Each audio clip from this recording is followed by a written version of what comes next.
Salut tout le monde, c'est Kéru.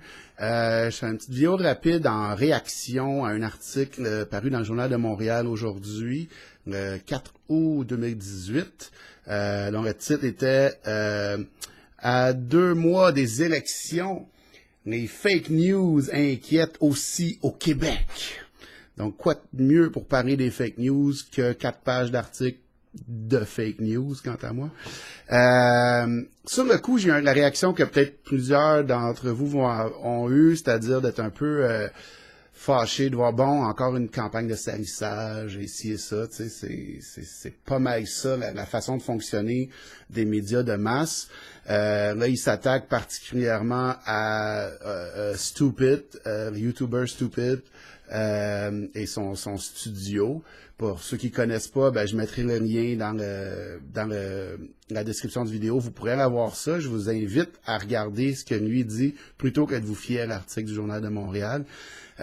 On sent vraiment que les médias de masse, pas juste au Québec, mais un peu partout, sont vraiment désespérés, sont vraiment mal pris et ont de plus en plus recours à des tactiques de salissage et de tentatives de tentatives gros gras évidents de détourner l'attention, puis je dirais depuis 2 ans, ça fonctionne pas. Ils vont encore se tirer dans le pied avec cet article-là, j'en suis sûr.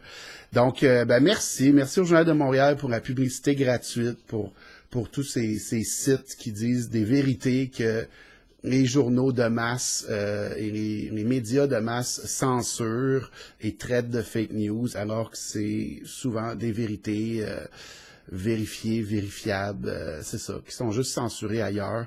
Ce qui est surtout intéressant, dans l'article du Journal de Montréal, ils ont entièrement focusé sur le volet immigration, islamisme, etc., dont il est souvent question sur la chaîne du studio de Stupid. Mais ce qui est vraiment intéressant, c'est de regarder de quoi ils ne parlent pas dans l'article. Oui, ils dénoncent le site, mais ils disent pas ce qu'il y a sur le site. Ils parlent d'un aspect qui est peut-être, je sais pas, un 15%, 20% de l'information. Mais ils ne parlent pas, surtout pas, de Pete Daou, qui vient parler de la sûreté de sa personne. Pour ceux qui connaissent pas la sûreté de sa personne, il serait peut-être temps que vous en preniez conscience si vous êtes au Québec, parce que c'est peut-être la solution légale, non violente et même lucrative, éventuellement, de se sortir de ce pétrin-là. Si vous êtes tanné de payer des impôts pour rien, allez voir ce qu'il y a à dire. Je mettrai un lien dans la description du vidéo. L'article du Journal de Montréal n'a absolument pas parlé des nombreux reportages qui ont été, pas reportages, mais commentaires qui ont été faits et analyses à propos des scandales de pédophilie, de trafic d'enfants, etc., qui sévissent à Washington et à Hollywood, qui impliquent des gros noms, des grosses vedettes, des politiciens connus, Hillary Clinton, etc.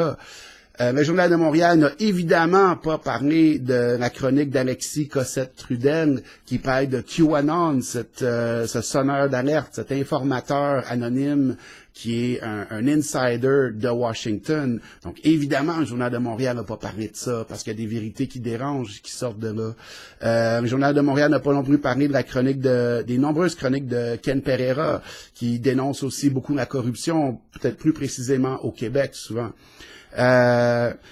Donc, par contre, tu sais, faut faire attention. Souvent, on va penser que tout est tout blanc et tout noir. Eux, c'est les bons, eux, c'est les méchants, etc. C'est souvent beaucoup plus subtil que ça, la vérité. Dans cet article qui dénonce, entre guillemets, le studio et le Stupid et d'autres personnes, journalistes indépendants, si on veut, ce qui est intéressant, c'est que ces gens-là sont nommés. Donc, une fois qu'ils sont nommés dans le journal, ça devient une publicité pour eux. Les gens peuvent aller vérifier. Et je vous garantis que 99% des gens qui vont aller vérifier ce que ces gens-là ont à dire vont trouver que c'est pas mal intelligent et que c'est peut-être la meilleure recherche qui est faite là que dans le Journal de Montréal ou d'autres journaux, tu sais.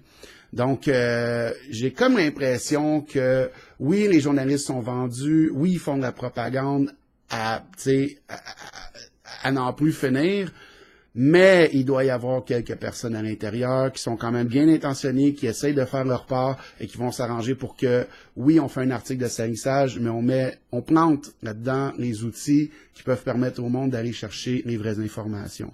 Donc, merci pour ça aux personnes responsables.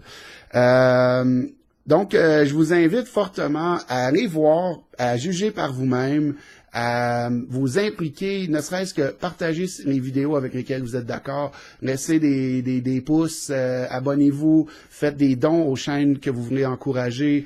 La plupart ont des comptes Patreon, la plupart ont des comptes PayPal que vous pouvez encourager. Si vous avez des projets à soumettre, des opinions, si vous-même vous pensez que vous savez beaucoup de choses sur un sujet assez pour en parler et que vous n'entendez pas les choses que vous avez à dire dans les médias de masse, parlez-en, tu sais, c'est pas compliqué, une petite webcam, puis let's go, tu sais, ou même avec votre cellulaire, vous pouvez vous enregistrer, partagez ça sur les réseaux sociaux, vous allez voir les réactions. Moi, je l'ai fait, je voulais pas y faire, et j'ai été très content de la réaction en général.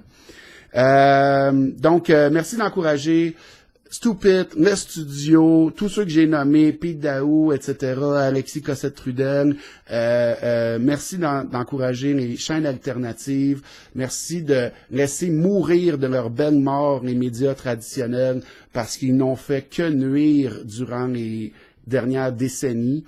Et surtout, peu importe où vous prenez votre information, faites preuve de discernement, posez-vous des questions, ne réagissez pas avec vos émotions, prenez le temps de réfléchir et faites preuve de discernement. Merci beaucoup, puis on va gagner. Bonne fin de journée. Bye.